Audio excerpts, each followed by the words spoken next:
इससे पहले ना किसी ने सुनी, ना किसी ने देखी इतनी सटीक भविष्यवाणी। चाल चक्र। नमस्कार, बहुत स्वागत है आपका। आप देख रहे हैं चाल चक्र और मैं हूं आपके साथ शैलेंद्र पांडे। जब विषयों के चुनाव का सवाल पैदा होता है कि किस बच्चे को कौन सा विषय पढ़ाया जाए, तो अक्सर इस बात को लेकर हम कंफ्यूज हो जाते हैं कि अपने बच्चे को कॉमर्स पढ़ाएं, साइंस दिलवाएं, या दूसरी समस्या ये पैदा होती है कि बच्चे ने कोई खास तरह का सब्जेक्ट ले लिया, कोई खास तरह का विषय ले लिया, लेकिन बच्चे का उसमें मन नहीं लग पा रहा है या बच्चा उसमें परफॉर्म नहीं कर पा रहा है। आज आपको बताएंगे शिक्षा के इन्हीं विषयों के बारे में। आज बात सब्जेक्ट की होगी चाल चक्र में, और आपको बताएंगे शिक्षा के विषयों का ज्योतिषीय मामला क्या है। कैसे आप पढ़ाई के सही सब्जेक्ट चुन पाएंगे अपने ग्रहों के हिसाब से, आज इस पर बात करेंगे कि कौन सा विषय आपके लिए बेहतर होगा। गणित में आप कितने भी परेशान होते हो, अंग्रेजी बोलने में दिक्कत होती हो, स्पीकिंग नहीं कर पाते, लिख नहीं पाते, ये तमाम मुश्किलें आज चाल चक्र में दूर हो जाएंगी। आप हर विषय में बढ़िया नंबर पाएंगे, सही सब्जेक्ट का चुनाव कर पाएंगे, और ये आज हम आपको बताएंगे चाल चक्र में कैसे होगा ये सब। राशियों की सटीक भविष्यवाणी होगी आपके लिए, और आप जान पाएंगे आज का शुभ पहर भी। शुभ पहर के सटीक उपाय भी आपको बताएंगे, लेकिन सबसे पहले जान लेते हैं आज का पंचांग। आज तिथि है पौष शुक्ल पक्ष की त्रयोदशी तिथि। आज का नक्षत्र है रोहिणी, और आज ही मृगशिरा नक्षत्र भी रहेगा। चंद्रमा आज वृषभ राशि में संचरण करेंगे, और चंद्रमा के इस चाल के आधार पर हम ये समझेंगे कि आपका दिन कैसा जाएगा। राहु काल का समय, जिसमें कोई भी नया और शुभ कार्य नहीं करेंगे, वो समय होगा आज शाम को 3 बजे से तकरीबन 4:30 तक, और उत्तर दिशा की तरफ आज यात्रा करने की मनाही होगी। तो बेहतर होगा कि आज उत्तर दिशा की तरफ यात्रा ना करें। यह मजबूरी है, तो ऐसी दशा में जरा सा गुड़ खा के यात्रा करिएगा, भगवान का नाम लेकर यात्रा करिएगा, मुश्किल से बचे रहेंगे। सवाल विषयों का है, सवाल सब्जेक्ट्स का है, और जिस तरह के ग्रह कुंडली में लीड करते हैं, जिस तरह के ग्रह कुंडली में मजबूत होते हैं, वैसा ही विषय हमारा दिमाग समझ पाता है, वैसा ही विषय हम जान पाते हैं। जिस तरह के विषय की तरफ हमारा झुकाव होता है वो ऐसे ही नहीं होता। कोई बच्चा म्यूजिक पढ़ना चाहता है, कोई बच्चा बहुत फ्लुएंट अंग्रेजी बोलता है, इंग्लिश बोलता है, इसके पीछे उसके ग्रह जिम्मेदार होते हैं। यानी कुछ ना कुछ ग्रह ऐसे जरूर होते हैं जो आपको किसी खास विषय की तरफ ले जाते हैं। आखिर क्यों नहीं हर बच्चा साइंस पढ़ता है?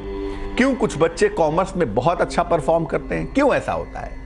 आज आपको यही बता रहे हैं कि किस विषय के पीछे कौन सा ग्रह होता है, ताकि उस ग्रह को पहचान कर आप सही विषय चुने, और अगर आपने विषय चुन लिया है तो उसमें आप बेहतर सफलता पा सकें। बात सबसे पहले कॉमर्स की करेंगे। कॉमर्स के 2 हिस्से होते हैं, एक होती है अकाउंटेंसी और एक होती है थियोरेटिकल सब्जेक्ट। पहले अकाउंटेंसी की बात देखिए। कॉमर्स की जो शिक्षा है, कॉमर्स जो है वो व्यापारिक विषय है, वाणिज्यिक विषय है, कॉमर्शियल सब्जेक्ट है। तो कॉमर्स की जो शिक्षा है ना, वो मुख्य रूप से बुध ग्रह पर निर्भर करती है। बुध कारपोरेट वर्ल्ड का, कॉमर्स वर्ल्ड का मालिक होता है। कॉमर्स में अकाउंट्स के जो सब्जेक्ट हैं, जिसमें अकाउंटेंसी है, बैलेंस शीट बनाना है, एंट्री करनी है, बहुत सारी चीजें होती हैं। अकाउंटेंसी जो है वो बुध के मजबूत होने से संबंध रखती है। अगर बुध बढ़िया होगा तो अकाउंटेंसी आपको बढ़िया तरीके से समझ में आएगी। कैसे जाने कि अकाउंटेंसी समझ में आएगी? अगर कोई व्यक्ति बहुत बातूनी है, बहुत टॉकेटिव है, और बहुत हाजिर जवाब भी है, बहुत अच्छा बोलता भी है, तो समझना चाहिए कि बुध काफी मजबूत है। और अमूमन जो लोग बहुत हाजिर जवाब होते हैं, क्विक रिस्पॉन्ड करते हैं, बढ़िया बोलना जानते हैं, ऐसे लोग अकाउंट के विषय में अच्छे होते हैं। ऐसे लोगों की अकाउंटेंसी बढ़िया होती है। जो लोग बातूनी होते हैं, जो लोग हाजिर जवाब होते हैं, क्विक और विटी होते हैं, ऐसे लोगों का मरकरी बढ़िया होता है, और ऐसे लोग अकाउंट सब्जेक्ट को बढ़िया तरीके से समझ पाते हैं। अब मान लिया कि आपने अकाउंट्स ले लिया, आपका बुध उतना प्रबल नहीं है ना, तो ऐसी दशा में क्या करें? थोड़ी दिक्कत आ रही है अकाउंट में, बहुत तो नहीं, लेकिन थोड़ी बहुत दिक्कत अगर अकाउंट में आ रही है, तो कच्ची हरी सब्जियों का और फलों का खूब सेवन करना चाहिए। अगर आप फल खाएं, अगर आप हरी सब्जियां खाएं, कच्ची सब्जियां खाएं, अब आप करेला खाने कच्चा मत पहुंच जाइएगा कि पंडित जी ने कहा था कल से कच्चा करेला खाएंगे, ऐसा नहीं। हरी सब्जियां जो कच्ची खाई जा सके वो खाएं और फल खाएं, सलाद खाएं। तो इससे जो लिम्फ है ना शरीर में, लिम्फ मजबूत होता है, लिम्फेटिक ग्लैंड्स मजबूत होते हैं, जिससे चीजों को समझने में और रिटेन करने में सफलता मिलती है। अकाउंटेंसी का जो विषय है वो बहुत अच्छा हो जाता है। दूसरा जो कॉमर्स का हिस्सा होता है वो होती है थ्योरी। कॉमर्स में अकाउंटेंसी के अलावा बुक कीपिंग भी है, बुक ऑर्गेनाइजेशन भी है, कॉमर्स के बच्चे इकोनॉमिक्स भी पढ़ते हैं, यानी कॉमर्स का एक हिस्सा थ्योरी भी होता है।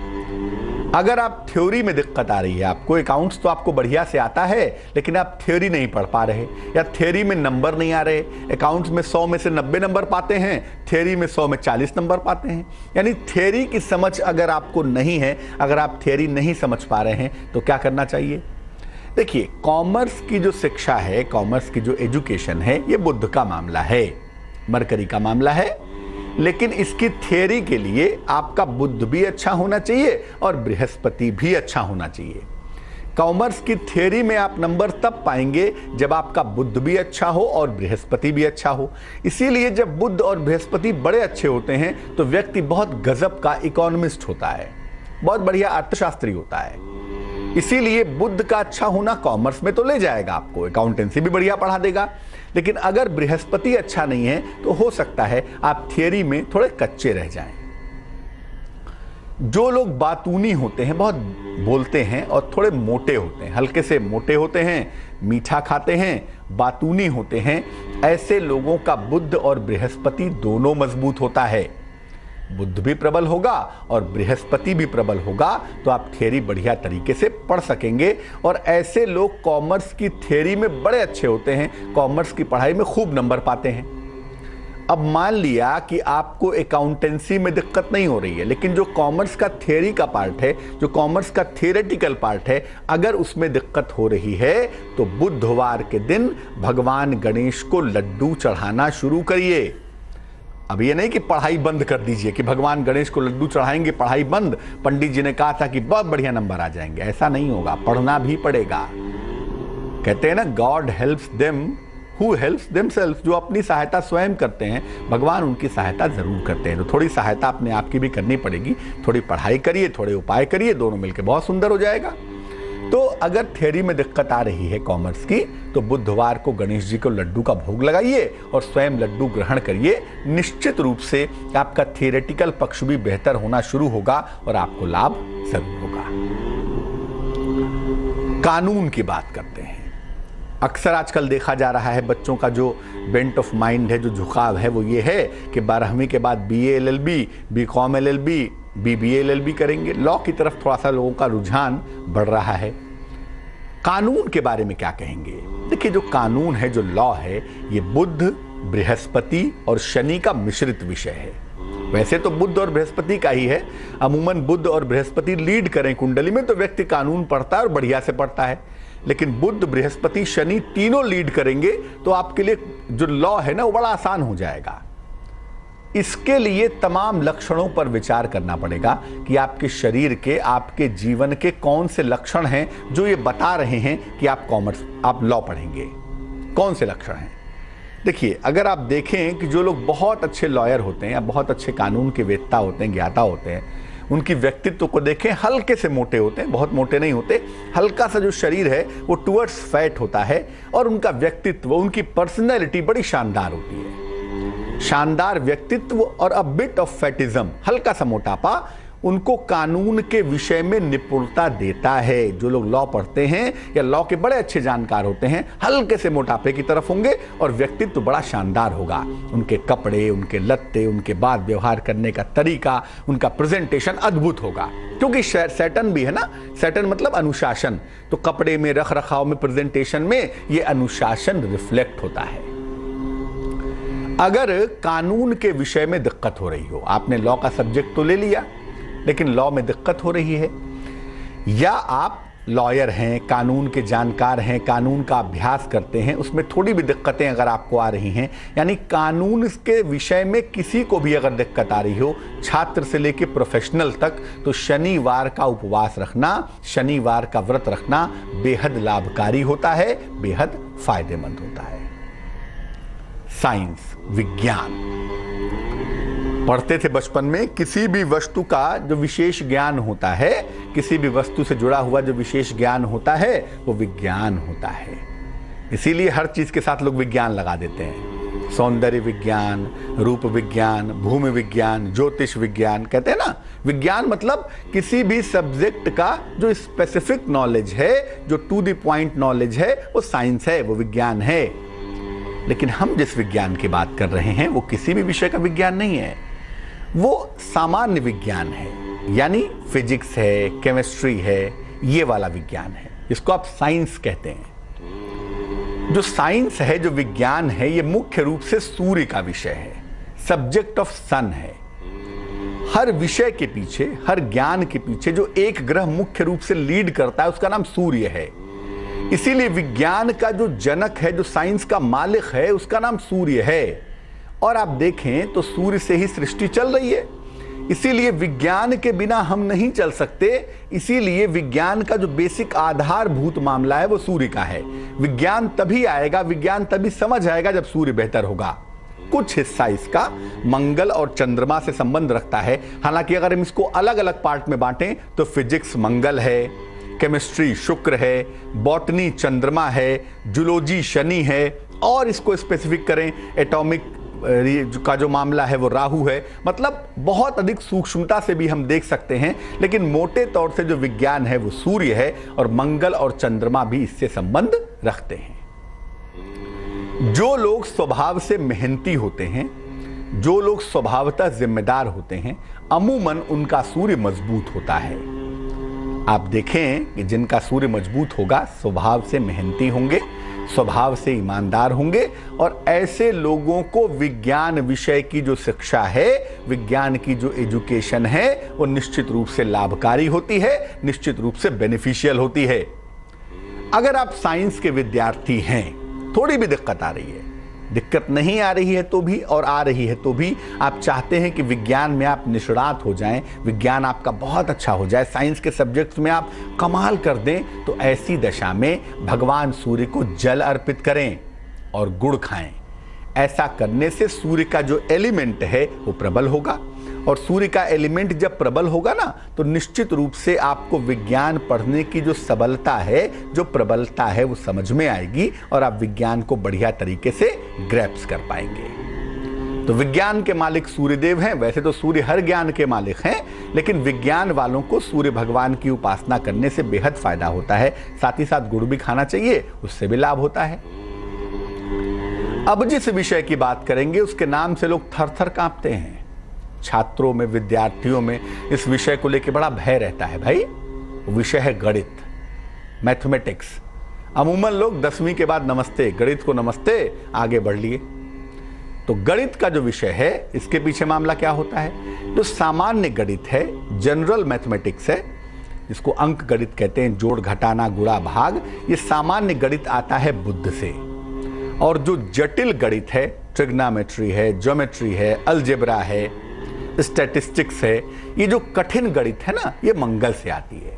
सामान्य गणित मरकरी और प्रखर गणित मंगल। जो लोग साहसी होते हैं, दुबले पतले दिखते हैं, थोड़े यंग दिखाई देते हैं ना, उम्र, कहते हैं ना त्वचा से उम्र का पता नहीं चलता, ऐसे लोगों का बुद्ध भी ठीक होता है और मंगल भी ठीक होता है। इसलिए अमूमन ऐसे लोग गणित विषय की पढ़ाई अच्छी तरीके से कर पाते हैं।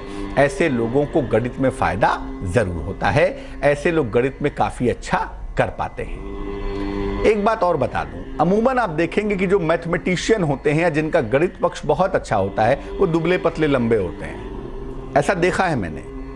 और बुद्ध चूंकि लीडिंग होता है यहाँ पे, तो जिनका गणित मजबूत होता है, ऐसे लोग बोलते तो बहुत हैं, लेकिन स्वभावतः कभी कभी ड्राई हो जाते हैं। मंगल की वजह से स्वभाव बड़ा रूखा होता है। गणित के जो अध्यापक होंगे, आप पक्के तौर से समझिए, गुस्सैल ही होंगे, दुबले पतले होंगे, लंबे होंगे, क्योंकि मैथमेटिक्स वहां पर मंगल के माध्यम से लीड करता है। इसीलिए गणित विषय के लिए थोड़ी पर्सनैलिटी को देख के आप अंदाजा लगा सकते हैं कि ये व्यक्ति गणित पढ़ेगा या नहीं पढ़ेगा। अब गणित ले ली है लेकिन गणित के सवालों में उलझ रहे हैं, दिक्कत हो रही है, क्या करना चाहिए? देखिए, अगर गणित विषय में समस्या है तो भिंडी का सेवन करें। भिंडी, ओकरा, भिंडी का सेवन करें और हरी मिर्च का सेवन करें। हरी मिर्च, अब ये नहीं कि सुबह शाम हरी मिर्च खा रहे हैं, गणित के सवाल नहीं लगा रहे हैं, गणित आ जाएगा, नहीं। इसको खाने से बुध का एलिमेंट, मंगल का एलिमेंट प्रबल होगा, जिससे गणित को समझने में सहूलियत होगी। मेहनत तो आपको करनी है, लेकिन थोड़े से उपाय करने से विषय को समझने में सहूलियत होती है। इसीलिए हरी भिंडी खाने से और हरी मिर्च खाने से आपको फायदा ज्यादा हो सकता है।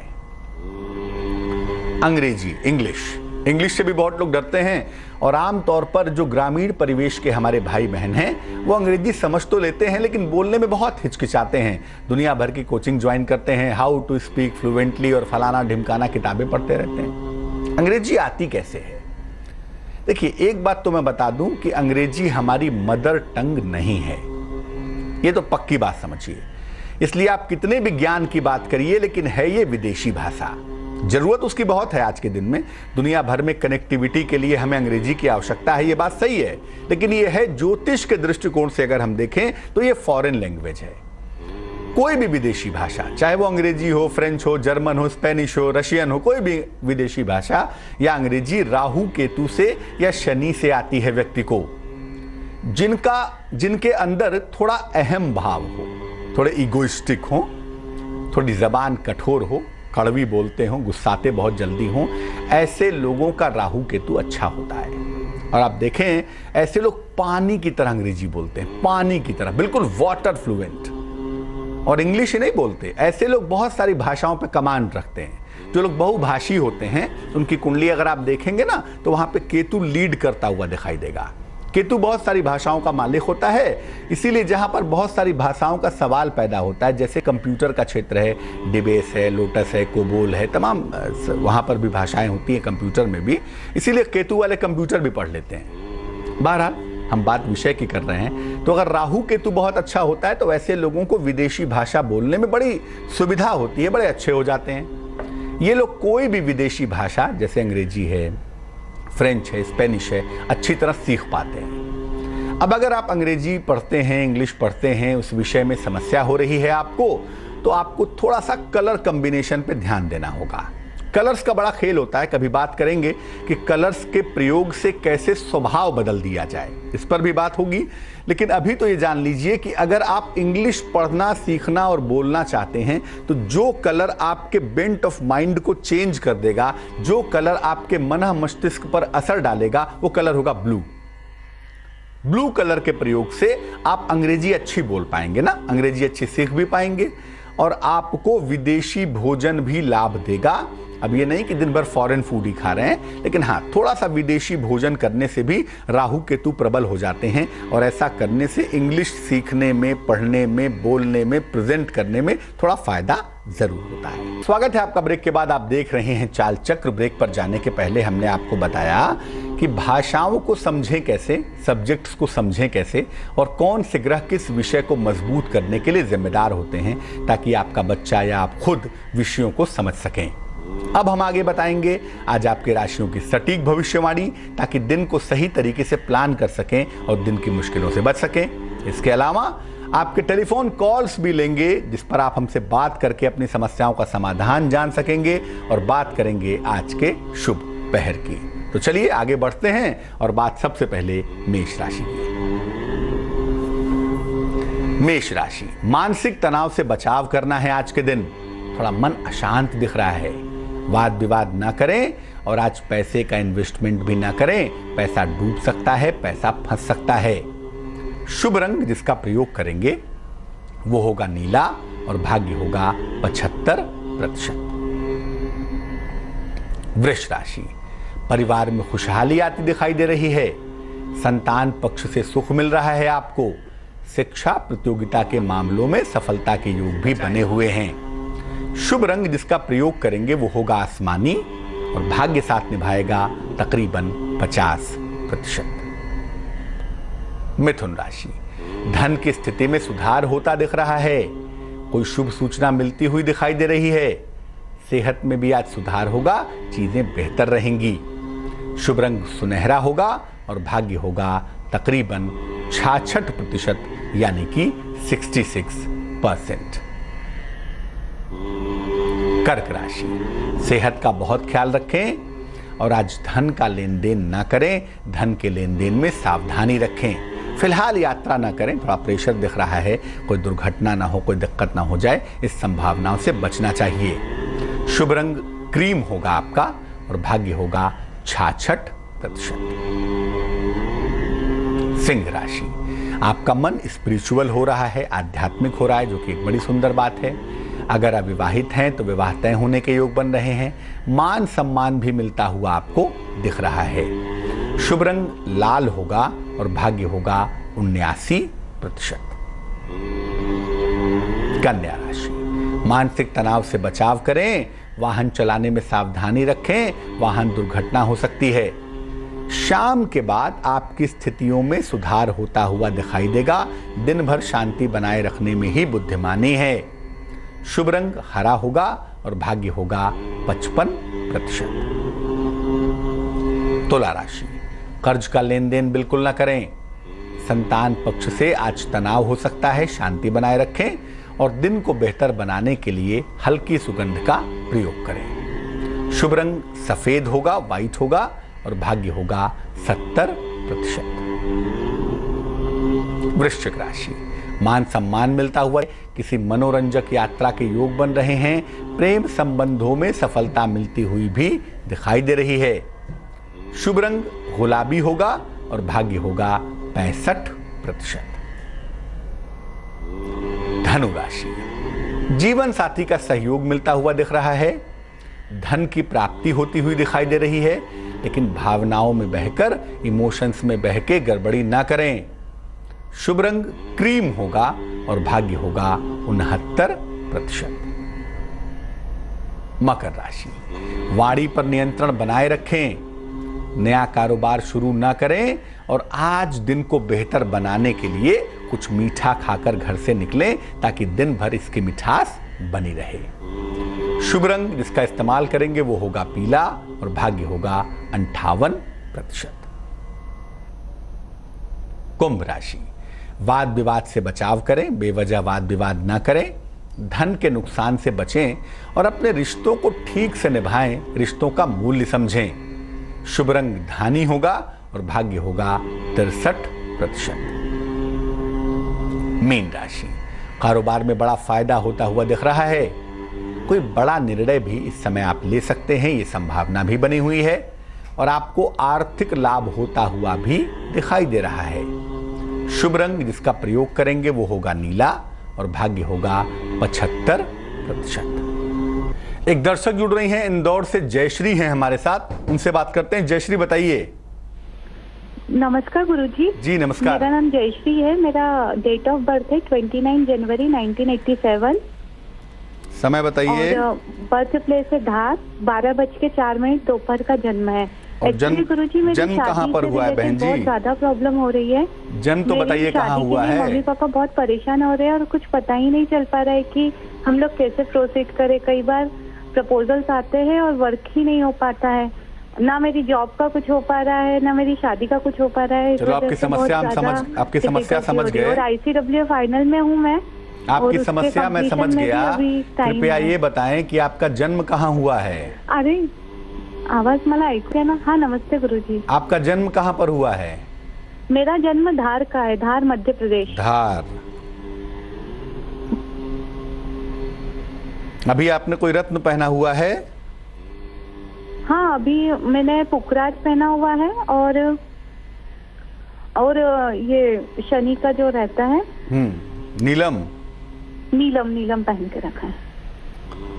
देखिए जयश्री, सबसे पहले आपको बता दूं कि आपकी कुंडली में विवाह के लिए इतनी परेशानी है नहीं जितना परेशानी बता रही हैं। दरअसल ये समस्या ये है कि कुंडली कहती है कि आपका विवाह विलंब से होगा, सो आपका विवाह विलंब से हो रहा है, लेकिन उसमें इतना बड़ा प्रॉब्लम नहीं है जितना परेशान हो रही है कि कब होगा, बहुत दिनों से खोज रहे हैं, तमाम तरह की प्रॉब्लम है। वो तमाम समस्याएं आपकी ठीक हो जाएंगी, उसमें चिंता करने की ज़रूरत आपको बिल्कुल नहीं है। मेष लग्न है आपका, राशि आपकी मकर दिखाई दे रही है और आपकी कुंडली में चंद्रमा और बुध दोनों ही अस्त दिखाई दे रहे हैं। मेष लग्न में चंद्रमा की बड़ी भूमिका होती है विवाह तय करवाने के मामले में, जीवन को बेहतर करवाने के मामले में, और चंद्रमा अस्त हो जाने की वजह से चीज़ें डिलेड हो रही हैं। दूसरा ये है कि आपने नीलम पहन लिया है। शनि जो है वो कुंडली के 8वें खाने में बैठा है, मंगल की राशि में शुक्र के साथ बैठा हुआ है। तो शनि तो वैसे भी अष्टमस्थ होके और अष्टम भाव के स्वामी को प्रभावित करके विवाह में विलंब करवा ही रहा है। नीलम पहनने से विवाह में और भी विलंब होगा, तो कृपा करके नीलम भी निकाल दें, आपको नीलम सूट नहीं करेगा। जो पीला पुखराज पहना है वो बिल्कुल पहने रहिए, उसमें कोई दिक्कत नहीं है। साथ ही साथ एक मोती बनवा लीजिए, एक मोती नाम का रत्न, वजन में तकरीबन 12 से 14 रत्ती, चांदी की अंगूठी में सीधे हाथ की छोटी उंगली में सोमवार की रात को एक मोती आप पहन लें। पुखराज के साथ मोती, और पुखराज पीला हो तो अच्छा है, सफेद पुखराज मत पहनिएगा। दूसरी बात यह है कि आप रोज सुबह सूर्य भगवान को जल चढ़ाइए और जल चढ़ाने के बाद 108 बार गायत्री मंत्र का जप करिए। ये काम हो गया।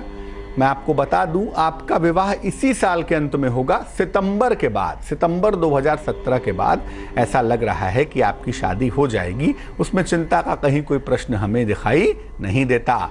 इस साल सितंबर के बाद विवाह के योग बनते हैं, तो चिंता आप बिल्कुल ना करें। करियर का जहां तक सवाल है, प्रशासनिक नौकरी में, एसएससी में, सीजीएल में या बैंकिंग सर्विसेज में आपको अगले वर्ष विवाह के बाद नौकरी मिलने की संभावना बन रही है। तो चिंता बिल्कुल ना करें। पीले पुखराज के साथ एक मोती पहन लें, सूर्य भगवान को जल चढ़ाएं, गायत्री मंत्र का जप करें और नीलम निकाल दें, क्योंकि नीलम पहनना आपके लिए दुखदाई हो सकता है। तो ये उपाय करके आप हमें बताएं, ईश्वर ने चाहा तो बस इस साल आपके लिए बहुत खुशियां हैं, बहुत सफलता मिलेगी आपको। एक दर्शक जुड़ रही हैं हमारे साथ भागलपुर से, उनसे बात करते हैं। बताइए जी। प्रणाम पंडित जी। नमस्कार पंडित जी, हमें ना अपनी बहन के हस्बैंड के बारे में पूछना है। क्या नाम है उनका? उनका नाम है विकास चौधरी। विकास चौधरी। डेट ऑफ बर्थ बताइए विकास जी की। जी 9 मई 1979, शाम में 6:30 बजे। शाम को 6:30 बजे? जी, बांका जिला, बिहार में। क्या तकलीफ हो गई आपके बहन जी के पतिदेव को? पंडित जी, सबसे पहले तो उनका बिजनेस है छड़ सीमेंट का और जमीन भी खरीद बिक्री करते हैं, लेकिन उनका सब जगह पैसा ही फंस जाता है और बहुत तगादा वगैरह करने से बहुत कम ही पैसा वापस, बहुत कोई का ऐसा है दुकान बंद कर लिया, टोटल पैसा हड़प लिया। अब पैतृक संपत्ति है, उसमें भी इनके माँ बाप बोल रहे हैं उनको कुछ भी नहीं देंगे, ना घर देंगे, ना खेती बाड़ी देंगे, ना बिजनेस में देंगे।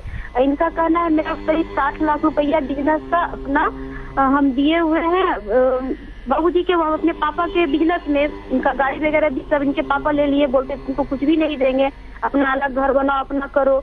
और अभी पूजा के समय वो एक गाड़ी निकाले थे। ऐसा है, समझ गया आपकी बात। आपके जीजा जी की जो कुंडली बनती है तुला लग्न की बनती है, राशि जो बन रही है वो बन रही है कन्या। ग्रीष्म ऋतु का जन्म है, गर्मियों का जन्म है, सूर्य गर्मियों का मालिक होता है और सूर्य उच्च राशि में बैठा है, मेष राशि में मंगल के साथ। यानी यहाँ जो डोमिनेशन है वो फायर का हो गया। तुला लग्न में फायर डोमिनेट करने लगेगा तो जीवन में संघर्ष बढ़ेगा। सूर्य भी है, मंगल भी है और कुंडली में फायर का इलाका भी मजबूत दिखाई दे रहा है, तो कहीं ना कहीं जो स्ट्रगल का हिस्सा है वो तो बढ़ गया है। जो छड़ सीमेंट का बिजनेस है, बालू का बिजनेस है, वैसे भी वो साधारण है, वो बहुत मजबूत नहीं दिख रहा है, वो एवरेज दिखाई दे रहा है। बहुत अच्छा जो व्यवसाय है वो इलेक्ट्रिकल इलेक्ट्रॉनिक्स का है, कोयले का है, लोहे का है, खाने पीने की चीज़ों का है, फल का है, बागवानी का है। इन सब चीज़ों का बिजनेस करना बड़ा सुंदर है इनके लिए। बहरहाल अभी के लिए बता दूं कि इनका जो बेहतर समय है वो इस साल के अगस्त के महीने से शुरू होगा। अगस्त 2017 के बाद इनका काम बेहतर होगा, काम में सफलता मिलेगी, पैसे इनके नहीं फंसेंगे। आगे मैं उपाय बताऊंगा आपको। लेकिन जो प्रॉपर्टी पैटर्नल है, माता पिता की है, पैतृक संपत्ति है, वो उसमें जो इनका हिस्सा है वो इन्हें प्राप्त होगा, उसके लिए बहुत चिंता करने की जरूरत नहीं है। लेकिन फायर को बैलेंस करना है ना, 2 उपाय करेंगे। एक ओपल नाम का रत्न, वजन में 12 से 14 रत्ती, चांदी की अंगूठी में, सीधे हाथ की राइट हैंड की इंडेक्स फिंगर में, तर्जनी उंगली में शुक्रवार की शाम को इनको पहना दीजिए। और दूसरा इनको बोलिए सुबह शाम रोज ओम शं शनैश्चराय नमः, ओम शं शनैश्चराय नमः इस मंत्र का 108 बार सुबह 108 बार शाम को जप करें। इससे इनकी मुश्किल हल होनी शुरू हो जाएगी। और याद रखें कि अगस्त के बाद चीजें बेहतर होंगी, लेकिन इस काम के अलावा अगर कोई छोटा मोटा काम और भी करने का मौका अगस्त के बाद मिले तो उस काम की तरफ भी चल सकते हैं। एक दर्शक जुड़ रही हैं, हेमा है हमारे साथ, उनसे बात करते हैं। हेमा बताइए। पंडित जी नमस्ते। जी नमस्कार। मुझे अपनी बहन के बारे में पूछना था। उसका करियर सेट नहीं हो पा रहा है और शादी भी करने चाह रहे हैं तो वो रिश्ते लग नहीं पा रहे हैं, बहुत परेशानी। क्या करें? डेट ऑफ बर्थ क्या है बहन जी की? जी? बहन जी की जन्म तिथि क्या है? 2 जुलाई 1991। 1991? 1997? 91। टाइम बताइए। सुबह 7:55 पर, देहरादून 91 स्थान है। और दिक्कत हो रही है, शादी नहीं हो पा रही है? हाँ, और करियर भी सेट नहीं हो रहा है। कैसे, मतलब जॉब कैसी लगेगी, प्राइवेट या सरकारी, कैसे होगा? देखो, आपकी बहन जी की जो कुंडली है उसके हिसाब से 2 बातें बहुत स्पष्ट हैं कि अभी शादी होने में कम से कम 1 साल का तो वक्त दिखाई दे रहा है। जो विवरण आपने हमें भेजा है, इस विवरण के हिसाब से इनकी शादी अगले ही साल हो पाएगी, या तो अभी हो जाए फरवरी मार्च में, वो संभव दिख नहीं रहा है, इसलिए अगले ही साल शादी हो पाएगी। 2018 में जून के बाद इनकी शादी होने के योग बन पा रहे हैं। दूसरी बात यह है कि अगर कोशिश की जाए तो इस कुंडली में एक ही नौकरी मिल सकती है, वो है टीचिंग जॉब की। टीचिंग जॉब में जाने की संभावना इस कुंडली में बन सकती है।